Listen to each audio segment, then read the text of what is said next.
Welcome to today's edition of Mainstream with Harpreet Singh Toor. आप सबको प्यार भरी सत श्री अकाल, नमस्कार, आदाब and shalom. Like yesterday, we were talking about on Mudda that we will have a special guest for you. That's what we have today. We have a gentleman, a community friend, and a veteran who knows how to get the things done to replace George Santos, who actually got elected last time when this gentleman decided to not to run, but that was, he's back in the game now, and I'm really excited. I'm happy that he's coming back. The reason is because we need the people who are problem solvers, and he's one of them. Let's hear his thoughts and we will talk about it. Let's welcome the ex-congressman and coming in congressman, Tom Suozzi. Thanks for coming in, sir. Thank you so much for having me on your show. I'm really grateful to join with you. Thank you very much.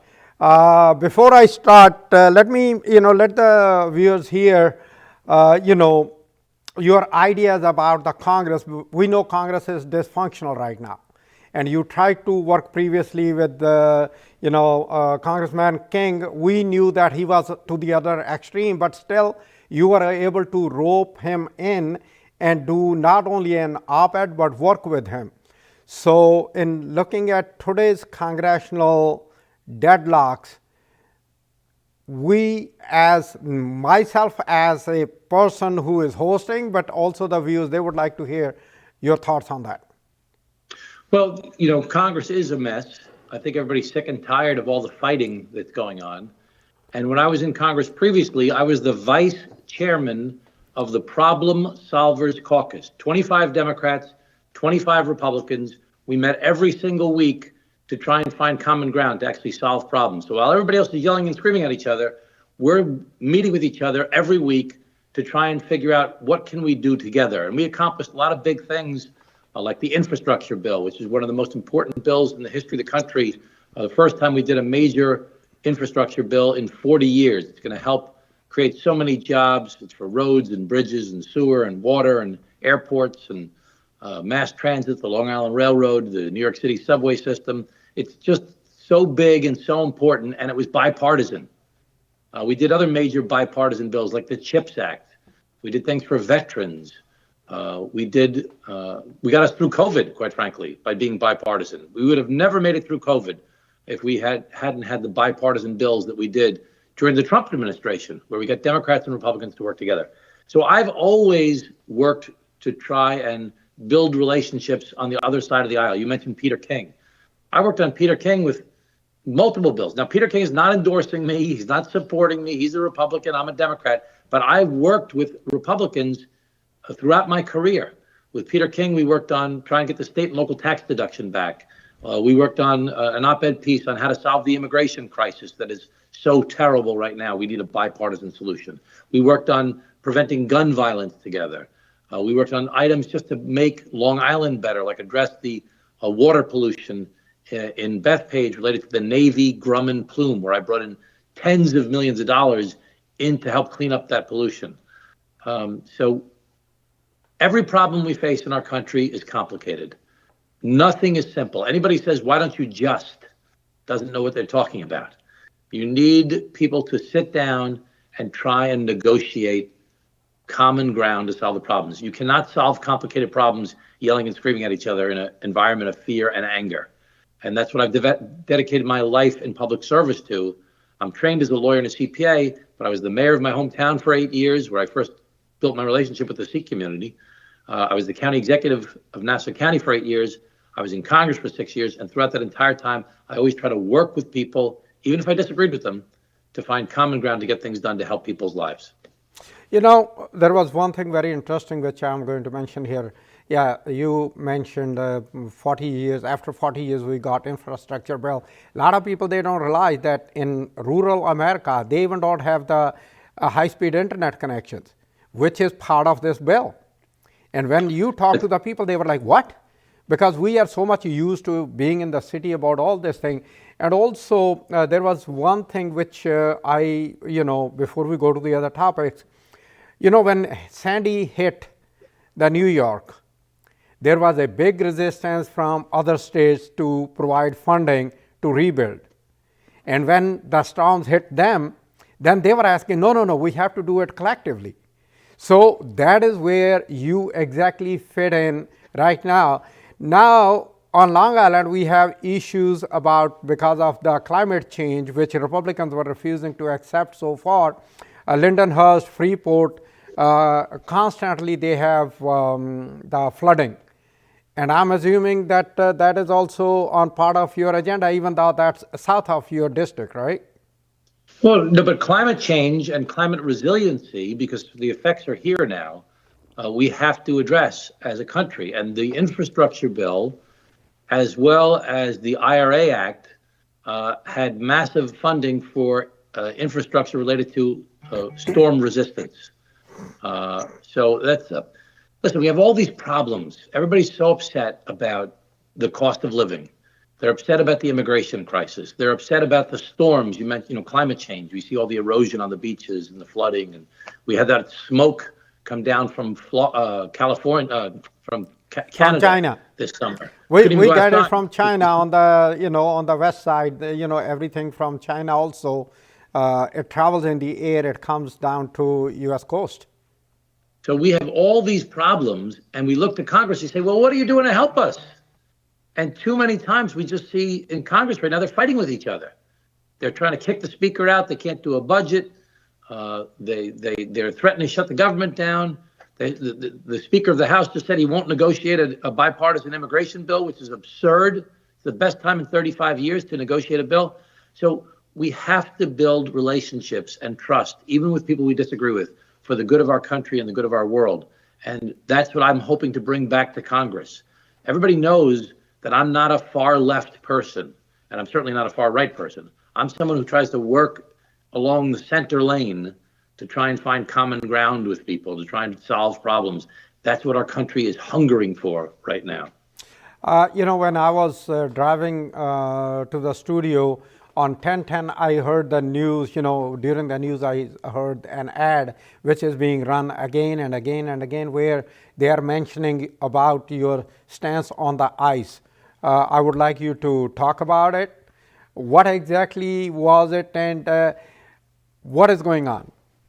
Okay, so I'm in a campaign right now for the United States Congress, and my opponent, who refuses to debate or appear on stage with me or go to any public meetings with me, sort of running a campaign from the basement, just the Republican attack ads, is saying that I helped create the migrant crisis and that I kicked ICE out of Nassau County and I've created this whole, it's absurd. It's absolutely absurd. When I was Nassau County executive, I did kick ICE out of Nassau County. You know why? Because my police commissioner asked me to, because the ICE agents came for a massive operation and they actually pulled their guns and trained their guns at Nassau County police officers. They were improperly trained. They had 96 warrants to try and arrest people. 90 of those warrants were the wrong address. They came in with cowboy hats and big, heavy machine gun weapons and shotguns, and they went into people's houses that were the wrong addresses, and they terrified people. We worked with the FBI, we worked with other agencies to go after criminals and go after gang members, but ICE was totally a terrible operation. Now, be that as it may, when I was county executive, we reduced the crime rate to the lowest crime rate in the United States of America. It was one of the any community in the whole country over 500,000 people. And also important, when I was in Congress, a bill came up on the floor of Congress to support ICE, which is the Immigration and Customs Enforcement Agency. And only 18 Democrats voted for it out of the whole Congress. I was one of those 18 because I know that ICE is important and I do support ICE, but I'm not going to support them back when I was county executive in 2007, this was, when they are acting like cowboys and not doing their jobs professionally. When another bill came up to fund the border and the enforcement of ICE and other agencies, I was one of only, again, minority of Democrats that voted for it. So this is these commercials. I guess we've all come to expect the the lies in these commercials, but it's a bunch of garbage. The good news is that people know me as I said, mayor, county executive, Congress for a long, long time. And they know that I'm going to do everything I can to protect their public safety, to try and reduce their taxes, and to fight for the people. Well, because I myself live in Nassau County, as you know, and Nassau County happens to be one of the, not just the richest, but one of the safest county. And, and I have seen that trend when you were there, and then when you went to the Congress, I mean, I am one of those guys who try to follow some of the politicians, and you happen to be one of them, which I always have tried to follow. Now the question comes in, what is happening on the south border, and this new bill, which you also mentioned being negotiated, the senators are almost there on both sides, but somehow in House, Speaker Johnson is being threatened by Gates and what's her name? The Freedom Caucus. Yeah. You want to comment on that? So I negotiated a bipartisan bill with Peter King, as you mentioned earlier. We don't agree on things, but we agreed on a bipartisan bill to solve the border crisis. Border security, treat people like human beings, and pay for it. Now we've gone 35 years without a fix at the border, and we see all these people streaming over the border. Everybody's terrified, with good reason, and it needs to be fixed. So the Republicans and the Democrats in the United States Senate are negotiating a bipartisan compromise. The president has said, I will give you some of the things you want. I'll compromise because, number one, I want to solve this problem on the border. Number two, I want to fund the fight against Ukraine, and I want to fund Israel. So the Democrats have never been more incentivized to try and actually negotiate a settlement. Speaker Johnson came out the other day and said, I want to wait until President Trump is elected. And I want to wait till we have a majority in the House. And I want to wait till we have a majority in the Senate. Let's say he's right. Let's say Trump wins. Let's say he gets a majority in the House. Let's say he gets a majority in the Senate. Under no circumstances, under the most rosy predictions, is there any possibility whatsoever that the Republicans will win 60 seats in the Senate? Which means that to get something done, they'll have to negotiate a bipartisan deal.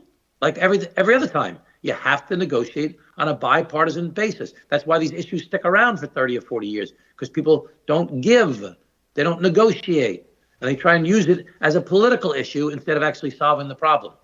So he is squandering the opportunity, like I said, the best time in 35 years to actually finally fix this immigration. We haven't had a solution on the border or on immigration for 35 years since Ronald Reagan was the president. And everybody says, Joe Biden's not doing his job. Well, what about Trump? And what about Obama? And what about Bush? And what about Clinton? And what about Bush before him? Nobody's fixed this problem. We have these facilities along the southern border that were built in the 1950s. They're all dilapidated. They can only process 40 or 50 people a day through each of the facilities. You've got thousands of people trying to come in. Let's build an Ellis Island on the southern border. Let's build a entry point on the southern border, one big facility where you have to come through the front door, get your health checked, get your background checked, and have a judge rule right there and then, are you eligible or are you not eligible? And for the past 30 years, it's only been the 20% of the people who are eligible and 80% have to be deported. But the problem is that it happens after years that people have already been let into the country. Let's do that right in the beginning. To do that, we need to build a facility, we need to hire the immigration judges, and we need to do other things. I understand how important it is to protect a democratic setup and democratic country. And Russia, like I mentioned, when when USSR got dismantled, Russia as a country guaranteed the borders of Ukraine. Then it invaded, and now it is saying Ukraine is not, it never existed. So what are the possibilities if we don't succeed in getting the funding to Ukraine, and how much damaging it could be in the long run for the future generations? Well, there's an old saying, those that don't know history are doomed to repeat it. During World War II, Adolf Hitler said, I want to take over the country next door. I want to invade and annex the country next door to me, and I'm just going to send my army in there and take it over. Well, that's exactly what Putin has done with Ukraine. He went against everybody in the West and said, I want this land in Ukraine. I want to have access to the water, and I'm going to take over Ukraine. And that's what started the war. And the whole West, by the West, the countries that work together to try and prevent wars like this, NATO and the United States and others, and have stood up and said, we are going to push back against Russia and stop them from thinking they can just annex another country by sending their army in there and killing a lot of people.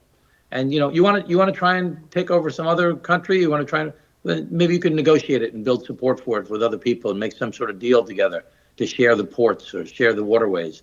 But you're not going to just send your army in and take over and kill a bunch of people, which is what they've done, innocent people. So the big concern is that if Russia succeeds in doing this, they won't stop there. Putin has very, very big ambitions to expand his territory and expand his influence. He really misses the days of the Soviet Union and would like to have that type of power. Even forget about the Soviet Union. He thinks of the times of Peter the Great and taking over huge swaths of land to be all-encompassing of Russia. So we have to stop him because he'll just keep on going and going and going. And there are so many people in Europe and certainly Eastern Europe that are terrified. Who's next? Georgia, Belarus, other countries that are right in his way. So he has to be stopped. Even Poland, Finland, Switzerland, they are right there. And I think if, again, that's my way of looking at it, that if we let him succeed there, then China can go to Taiwan and do same thing over there. Absolutely, you're spot on, Harpreet. And we have to get back to the international rules of world order, and where you can't just go invading countries and taking them over. And we've seen what China has been doing, both on the Indian border with Taiwan, with Hong Kong, with the Tibetans, with the Uyghurs who are in forced labor camps. We just need to be paying attention. Before you go, I just want to have your thoughts also on what is happening in Israel and Gaza. And I know because of that there is a spike in hate crimes, and you have always fought against it. So that is something very crucial to the electorate as we walk into this election and November general election also. What are your thoughts on that, and what kind of solutions are there which can be or could be implemented in the near future? Well, I'm an unequivocal supporter of Israel, and I will always support Israel. And they say free Palestine. Well, let's free Palestine from Hamas, which is a terrorist organization, which has subjected these people to awful conditions and has done everything they can to kill the Jews as well. But let's go back to the hate crime part and about my relationship with the Indian American community. I've always fought against hate crimes. I appointed the first turban-wearing Sikh anywhere in the United States of America to a political position, and it was right after 9/11. There's a gentleman from Long Island named Mohinder Taneja that I appointed to a high political position back in 2002. And I had a relationship with the Sikh community for many, many years, going back to when I was the mayor of Glen Cove in the mid-1990s, when they wanted to open a Gurdwara in my hometown of Glen Cove. And I helped them to get it done, and got it done faster than any other place they've tried to open anywhere on Long Island. But it's not just Sikhs. It's anybody that's being discriminated against because they look different or they sound different. My father was born in Italy, came to the United States as a young boy, first went to go to college, fought in World War II as a navigator on a B-24, came back and went to Harvard Law School. What a great country that an Italian immigrant was going to Harvard Law School in the 1940s. But he still faced tremendous discrimination. He couldn't get a job at a big law firm, even though he went to Harvard Law School, because nobody liked the Italians, because the Italians had teamed up with the Germans in World War II, and because of the mafia and things like that. And they would say, go back to where you came from. So I grew up in a family where my parents would never tolerate any discrimination against anyone. If you said something about somebody else based upon their race or their Yep. religion, their accent, they would take that person on, or they would walk out of the room. And so I've always tried to live up to my parents' ideal of fighting for the American idea that all men and women are created equal. I know you have to run. I want your thoughts and what you want to convey to the community if you get elected, what you have achieved and what you plan to achieve in next before you run again for general election. Correct me if I'm wrong. Well, yeah, the special election is on February 13th.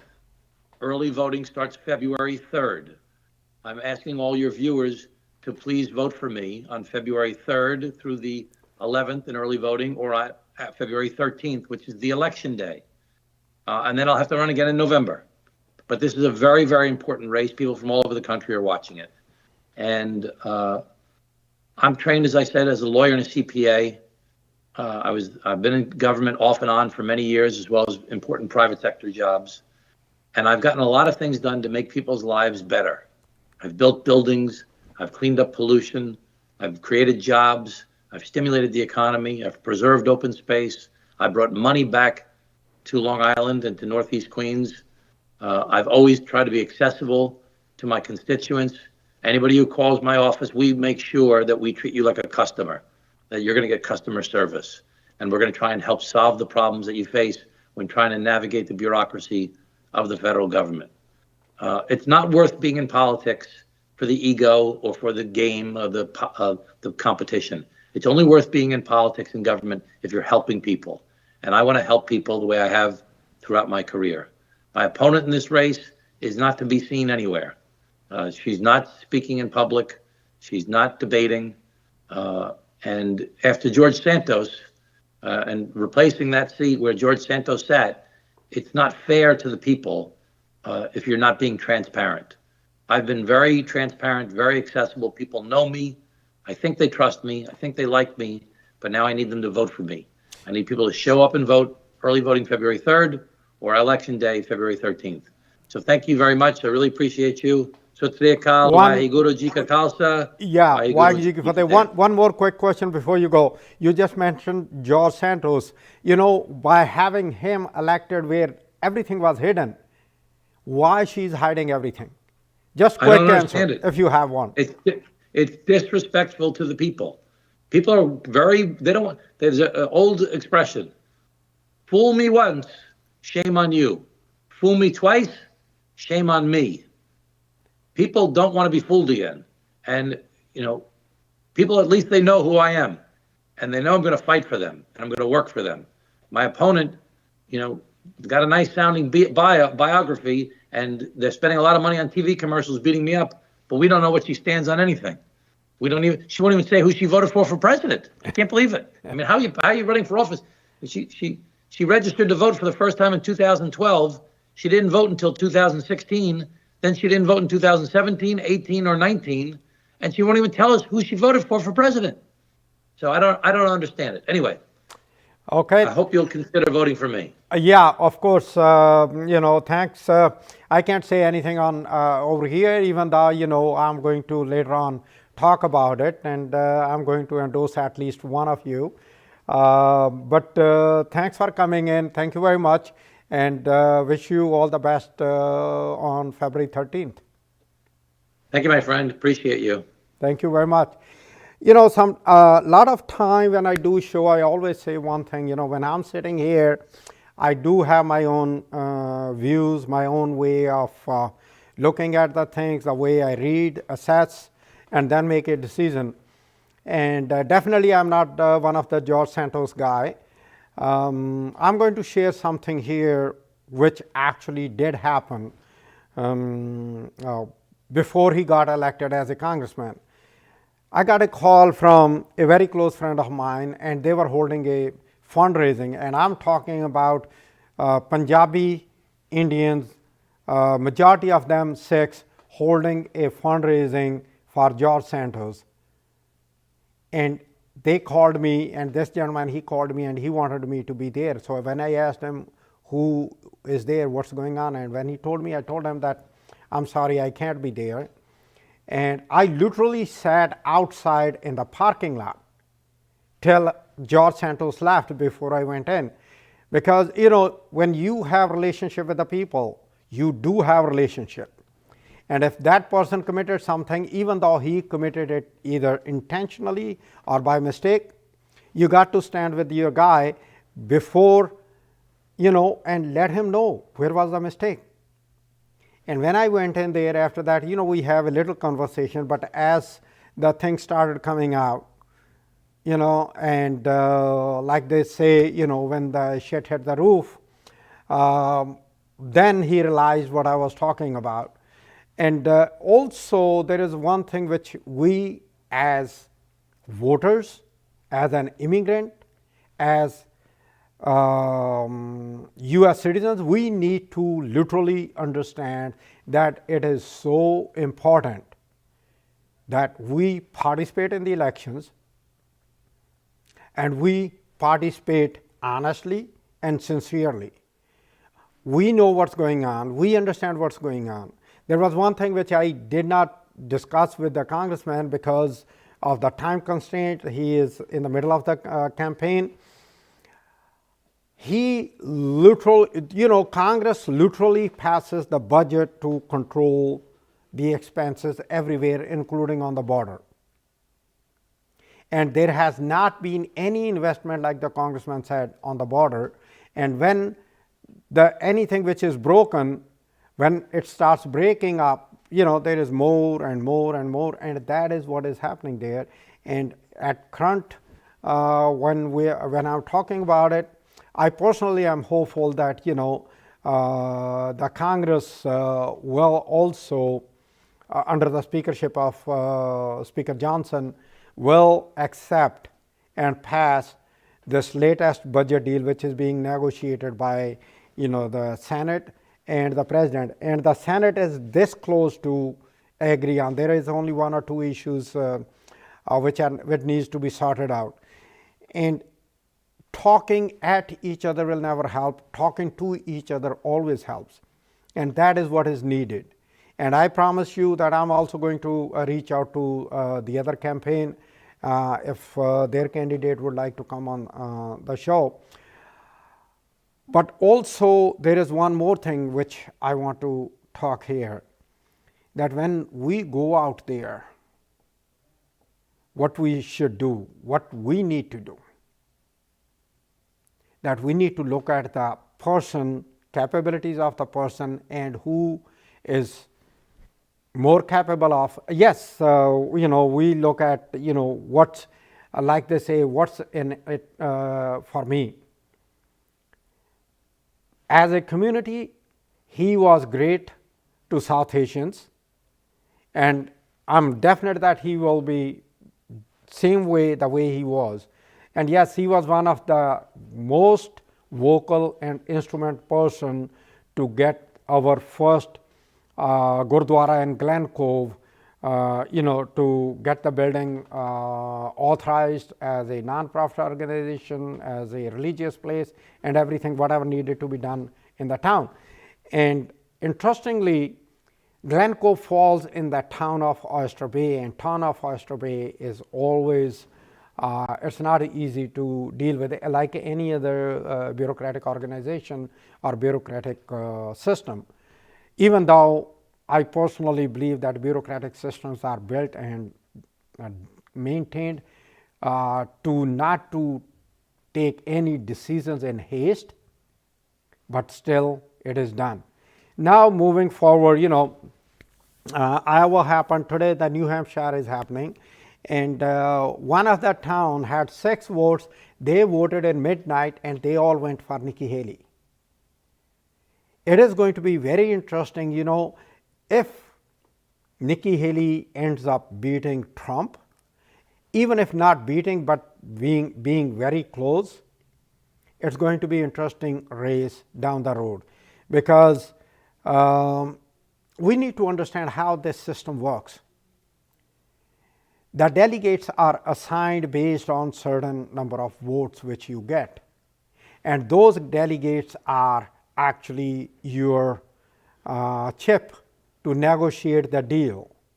And depending on how many delegates Nikki Haley will achieve ultimately, if she stays in the race, then we will find out what kind of breaks she may get. In case Donald Trump is the candidate from Republican side, which I personally believe, end of the day he will be, but we still can't 100% say that okay, he is the only candidate. Like they say, in politics, there is a big time between a cup and a lip, so anything could happen. Yesterday he was demeaning Nikki Haley, and he also was making saying Nikki Haley as Nancy Pelosi, and comparing everything, whatever happened at U.S. Capitol, not allowing the National Guard and Army. That is where we need to understand what the laws are. This country is all about the laws.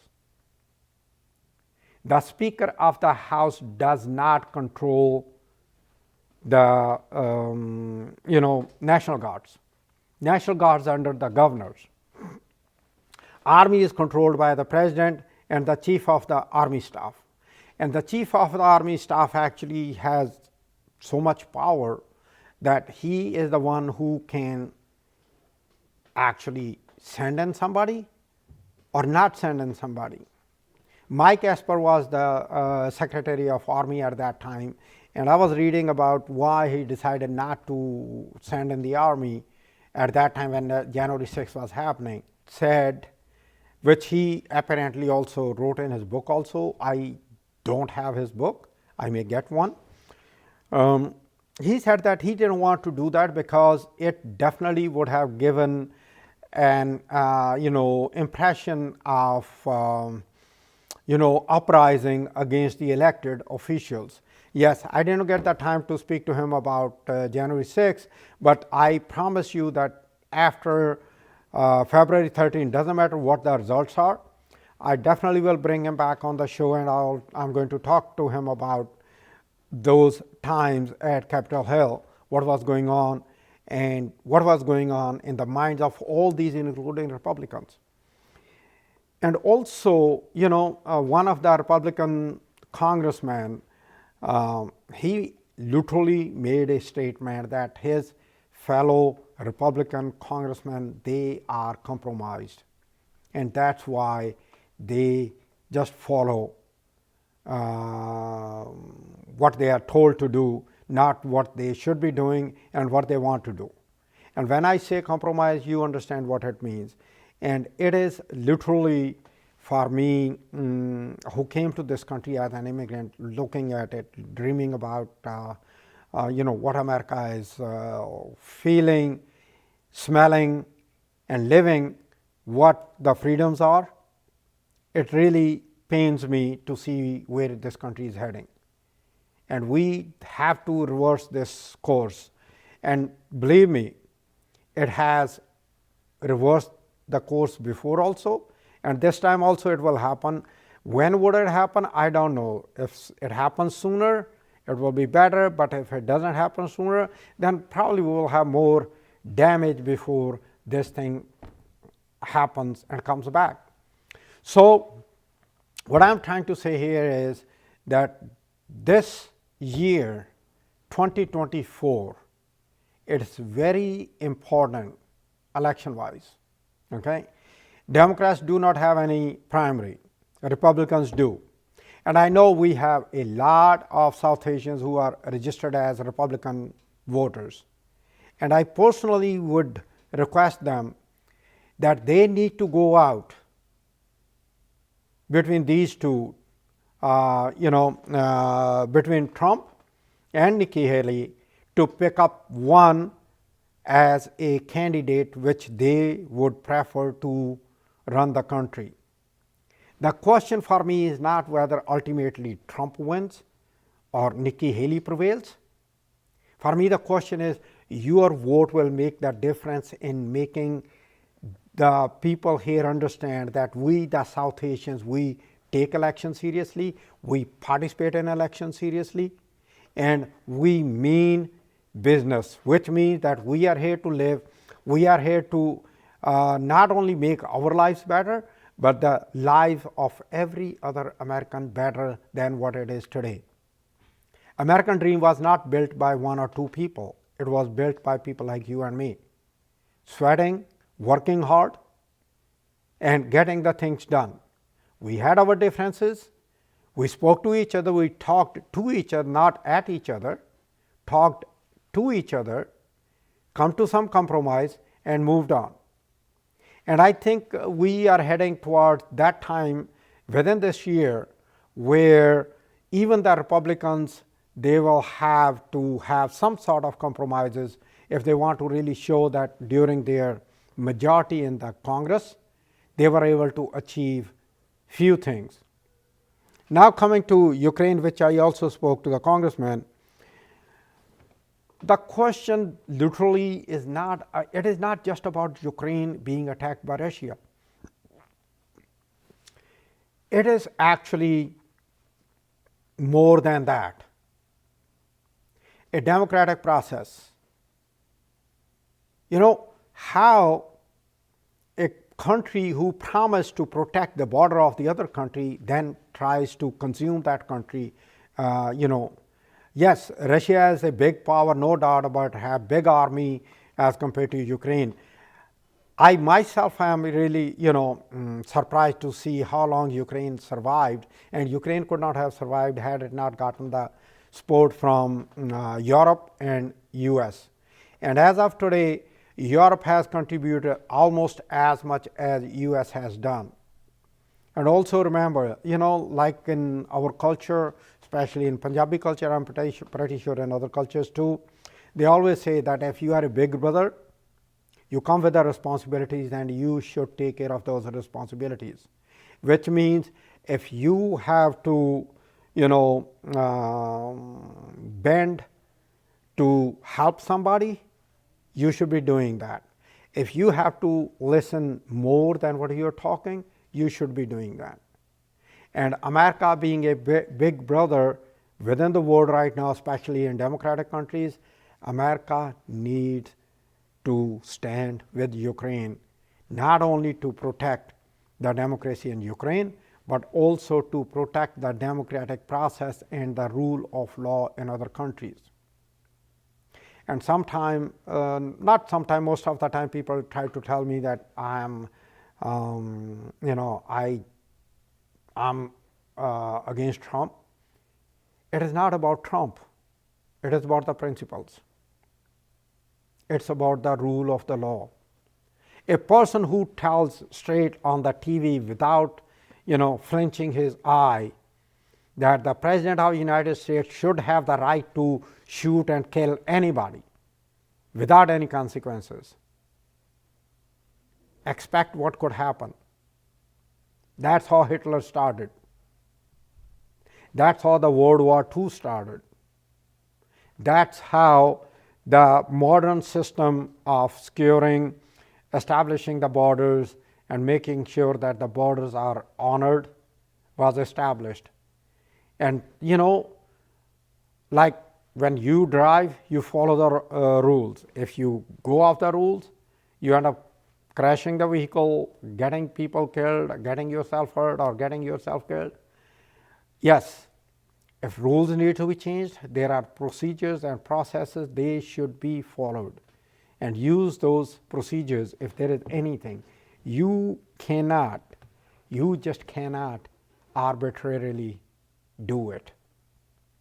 And I'm hoping that in these upcoming primaries, all those people who are watching this show, Republicans, registered Republicans, they will come out and they will use their vote to make their voices heard, both numerically and otherwise also that we are here.